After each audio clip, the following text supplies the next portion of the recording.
Let's resume where we left off the previous time. Before I knew it, Hut had been behind me, removing the coffee cup from my grasp and giving me a tearful look. My heart pounded. That night was the beginning of all that had happened with her. Robert. Thompson. Robert. My name was called just as I was ready to settle into the couch in the waiting area. The tone of the voice seemed a little abrupt. Was it because I didn't arrive at my appointed time? I didn't want to be late, really. I informed them ahead of time that I would be leaving promptly due to a dentist appointment. Nonetheless, I was delayed by my manager, Amy. This is something she always does on purpose. Damn you, Amy, that female boss. The dentist was examining my x-ray angrily when I hurried into the examination room. "It's not a cavity," he declared. I exclaimed in shock as I sat in the examination chair. "Your toothache is caused by clenching. Not only do you grind your teeth while you sleep, but you also clench your teeth involuntarily all the time. Are you experiencing any stress at work?" He was right on the money. "I'll give you some painkillers again, but be aware and try not to clench your teeth." I was taken aback. Humans have a tendency to clench their teeth when they are under stress, and doing so repeatedly can make them hurt. Amy, my female supervisor, is the main source of my stress. After all, she believes that a subordinate's mistakes are their own, but their successes are hers. She nitpicks all the time and gets upset if things don't go her way. She is skilled at making disparaging comments to subordinates. She doesn't like the possibility that the boss is to blame for my toothache. Near my office, in a 27-story, mixed-use building, was the dentist's office on the 3rd floor. I planned to eat dinner in the basement food court after completing my checkup shortly after 7:30 p.m. and waiting for the elevator. Unusually, when the descending elevator arrived, nobody else was there. "Is the 1st floor okay for you?" The response to my request to see the basement floor was a straightforward yes. She most likely works for a business that occupies this structure. It was not the first time we had used the elevator together. She is incredibly beautiful. I mean, absolutely amazing. The open button allowing everyone to get on and off is always held by her at the control panel, and she rapidly presses the closed button before leaving. I had given her the nickname Elevator Lady in private, and I always looked forward to seeing her in the elevator. However, I never thought I would see her again after seeing the dentist and spend some time with her alone. I found myself wishing the elevator would just stop for some reason when suddenly I felt a strong jolt from below. It's an earthquake.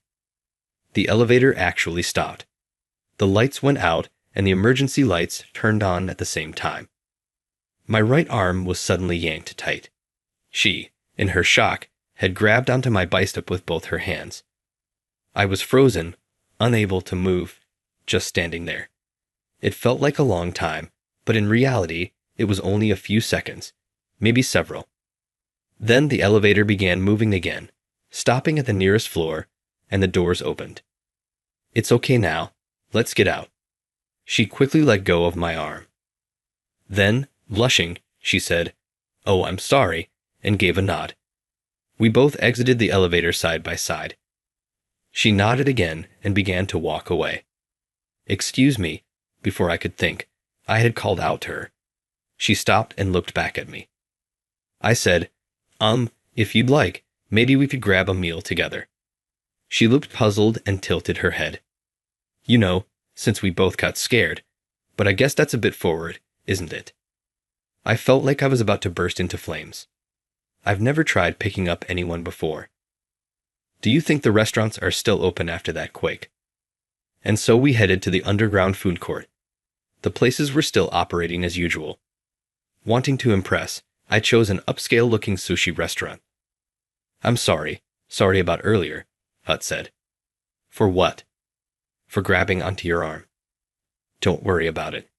It's not a big deal," I replied. She continued a little shyly with a smile on her face. "It's been a while since I did that. I used to do it all the time as a kid. I would just cling onto anyone without thinking. But when I was 6 or 7, I got separated from my parents at a fair. I thought I was holding onto my dad's pants in the crowd, but it turned out to be a stranger. So you got lost because of that? I asked. Yes, it was a college-aged guy. He took me to a lost children's area and stayed with me until my parents came.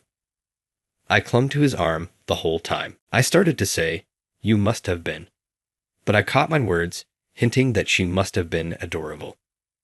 My dad scolded me a lot afterward, she continued. He said grabbing people's arms like that is a sign of being spoiled. Don't rely on others. Stand on your own 2 feet, he told me. And that's when I tried to break the habit of clinging to people. So was today the first time since then? I asked, curious. Who knows? She playfully responded. But anyway, I'm glad I wasn't alone. She smiled warmly. After that, the conversation drifted to a recent visit to the dentist because of a toothache that wasn't the cavity. We also talked about our work, must definitely be because of our bosses. Before I realized it, I was talking more than I usually did. It's not just my current boss. Ever since I was born, there's always been a woman in a position above me. My sisters are 5 and 3 years older than me. Throughout elementary, middle, and high school, all my teachers were women. Even at my part-time jobs, all my bosses have been women. Are you afraid of women or something? No, I don't see it that way. It's just that. Just what? Back in my school days, I had this female friend. She'd often invite me out to drink and stuff.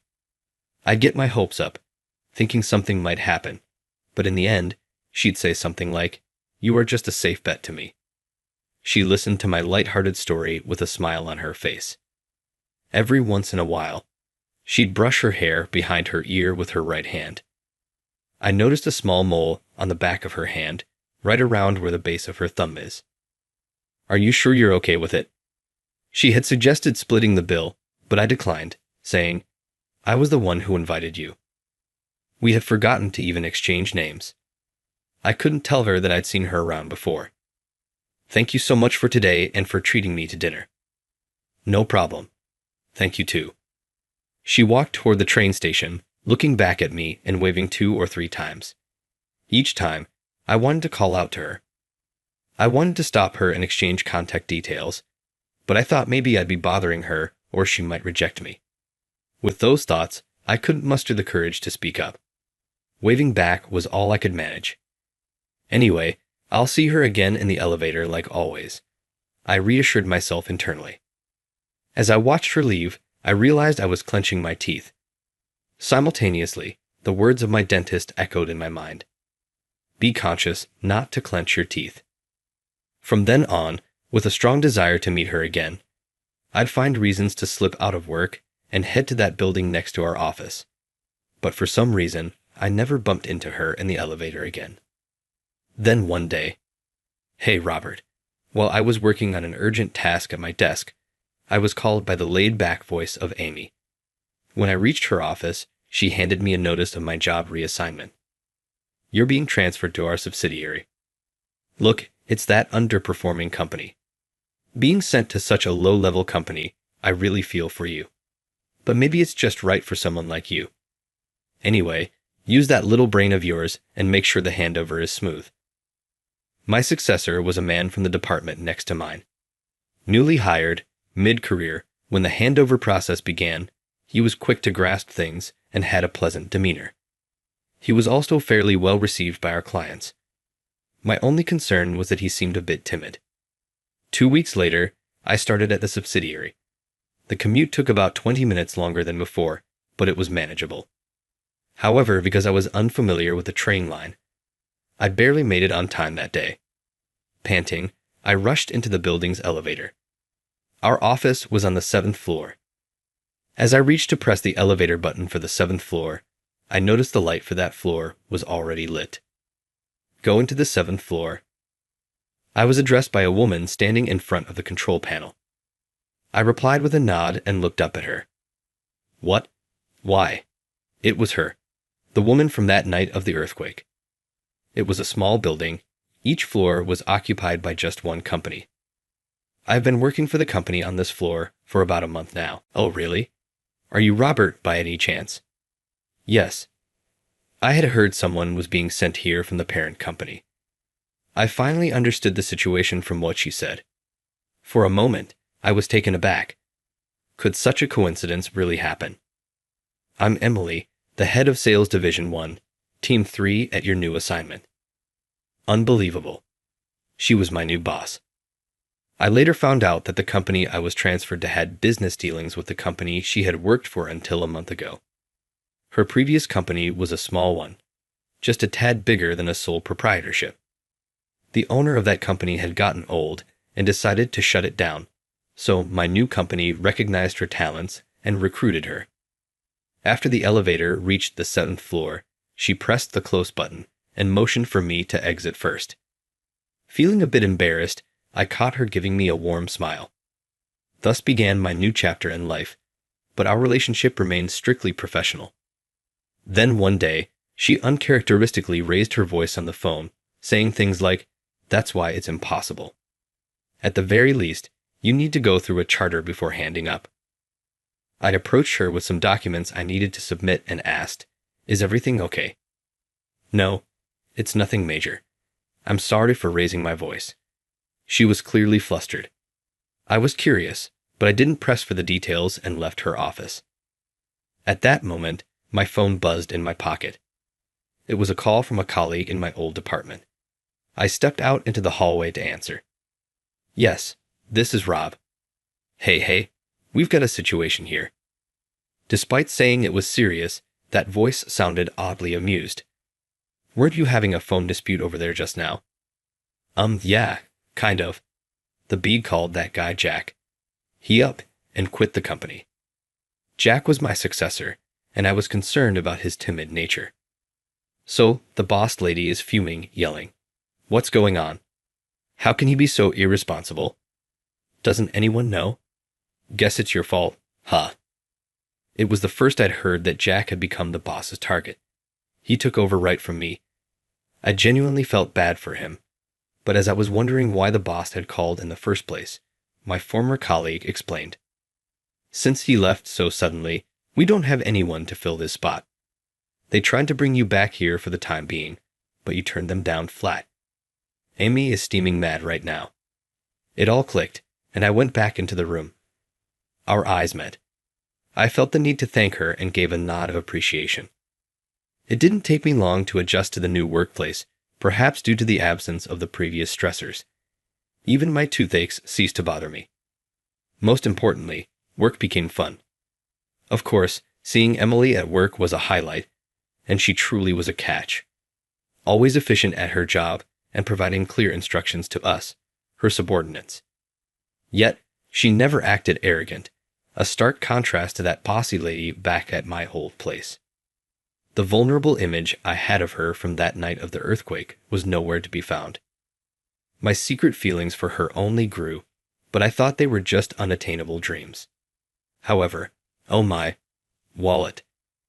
On my way home from work and about to hop on the subway, I realized I forgot my wallet at the office. In a rush, I headed back to the company to find Emily there alone, elbows on the desk, and her head cradled in her hands. "You're still here?" I asked. "Oh yeah, just lost in thought," she replied. "What brings you back?" "Robert left my wallet," I said. "I see." I grabbed my forgotten wallet from the drawer and asked her if she was leaving soon. Maybe I should wait up. "Let's head out together." With that, the two of us got in the elevator. "I hope it doesn't get stuck again," she murmured, looking up at the elevator's floor indicator. When I turned to her, she was already looking at me. "Is it okay?" I wasn't sure what she meant by okay. The next moment, she suddenly gripped my arm tightly, much like that night of the earthquake. But this time, even after we stepped out of the elevator and began walking, she didn't let go of my arm. My previous company was a small place. I was persuaded to join this one, but being a manager and leading people, it's quite a challenge. It seems that even she, who always appears confident at work, feels the pressure. "How about grabbing some dinner?" I suggested. I was thinking the same, but I have two conditions. Suddenly, she let go of my arm and took on a serious demeanor, just like at work. "What are they?" "We'll split the bill." Okay. No sushi places. Got it. She shrugged and let out a soft chuckle. Actually, I'm not a fan of raw fish, she added. So you pushed yourself the other night? I asked. Yes, I thought. Why not? You treated me after all. We both laughed heartily. As we laughed, she grabbed my arm again, resting her head on my shoulder. She chose a barbecue place near the station. A man and a woman, just the two of us, at a barbecue joint. My heart raced, but she seemed completely unbothered. First, we toasted with draft beers. I glanced at her right hand as she held her mug. I was staring at a mole near the base of her thumb on the back of her hand. What? She noticed where I was looking and seemed puzzled. Oh, that mole on your hand. Yeah, I've been self-conscious about it before. What about the mole? I asked. Well, actually, me too, I said, showing her the palm of my left hand. Look, right here. Oh my, she said. On the palm of my left hand, I also had a mole near the base of my thumb. She laid her right hand over my extended left one. It's a perfect match, almost the same spot, she said, playfully looking at our overlapping hands. Matching the lines of our palms. It's like fate or something. She made a cheeky face, sticking out her tongue. And so we began dating. Of course, we never mixed our personal and professional lives. However, our colleagues seemed to have had an inkling about us. Then, about a year and a half later, an unexpected announcement was made. Firstly, the head of the department I was previously in, Manager Williams, was removed from her position. The HR department, concerned about the high turnover rate of employees under her direct supervision, conducted interviews and found out about Amy's arrogant behavior. She was removed from her director position and relegated to a less significant role. Then Emily was chosen as her successor, transferring from a subsidiary. It was truly a promotion for her. I was chosen to fill Emily's previous role. From tomorrow, we'll be in different departments at work, she said. We can't help it. Anyway, let's pick up from where we left off the other day. Here now, why not?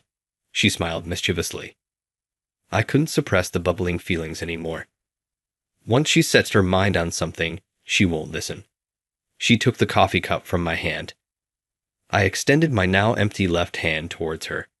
She placed her right hand over mine. Our palm lines match. It's like fate, I said, just as the toaster dinged. That's it for now. The toast is ready, she said. Darn. She and I took turns cooking that day. It was my turn to prepare breakfast, so I was in the kitchen. We'd had started living together, by the way. The reason we were moved to separate departments is that it's the company's policy that married couples can't be in the same department. Yes, we were newlyweds, fresh into our marriage. Let's continue from where we left off, she said, calling my attention. My beloved Emily was repeatedly trying to get my attention. Naturally, I presented the palm of my left hand in front of her. Then Emily playfully slapped it away. What's the matter? Still half asleep. It was Emily's voice that made me realize I had dozed off and had been dreaming of our newlywed days. The sensation of Emily's hand tapping mine brought me back to reality. About the other day, I mumbled, and Emily picked up on it. She gently placed her right hand over my left. Look at us. We've changed, haven't we? She looked at her hand with wrinkles and smiled. We've been married for almost 20 years now. Oh, found another gray hair, she said, continuing. Saying that, she began plucking out my gray hairs. It had been just 3 days since she found the first gray hairs.